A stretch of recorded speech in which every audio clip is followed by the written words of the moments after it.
අපිත් ගියා ගයිස් ඔන්න ඩොමිනෝස් එකේ චීස් පීසා එක කන්න අලුතෙන් ලොන්ච් කරපු මැදට චීස් දාලා බලන්න ඒකේ පෙනුම හරිම ලස්සනයි චීස් ගාගෙන කන්න තියෙන්නේ. ඉතින් අපිත් කෑවා. අපි නම් ගත්තේ ලාර්ජ් පීසා එකක්. ලාර්ජ් පීසා එක උනේ අපිට අපි ගත්තේ හැම් ඇන් චීස් එකක්. උනේ කොහොම හරි පෙප්සි දෙකත් එක්කම 4000ක් වුණා. ඒ කියන්නේ 4000ක් බිල් එක 3000 ගාණක් තමයි 3500ක් විතර මම හිතන්නේ පීසා එක. ඇත්තටම අපි දෙන්නට නම් වැඩි වුණා. ඒ වුණාට අපි දෙන්න ඉවර වෙනකම් කෑවා. ඒ තරම් රසයි ඈ.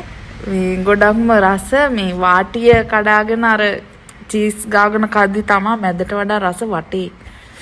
මේ ලයින් එක තමයි අර ගාගෙන කද්දි මාර රසක් රස්නේ පිටින්ම කන්න ඕනේ.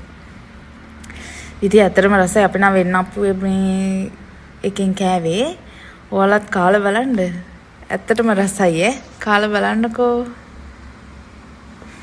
තව කාපුවා ඉන්නවා නම් මේ වීඩියෝ එකට කමෙන්ට් එකකුත් දාගෙන යන්න. තව රස කෑම જાති තියෙනවා නම් ඒවල නම් තියෙන තැන් පොඩක් අපිට දාගෙන යන්න. අපි නම් ඉතින් මාරවිලනේ. අපිට වෙන්න අප්පුව මේ ගමෝ ළඟයි.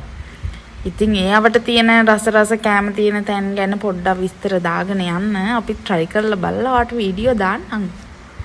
එහෙනම් ගිහින් එන්නම් bye.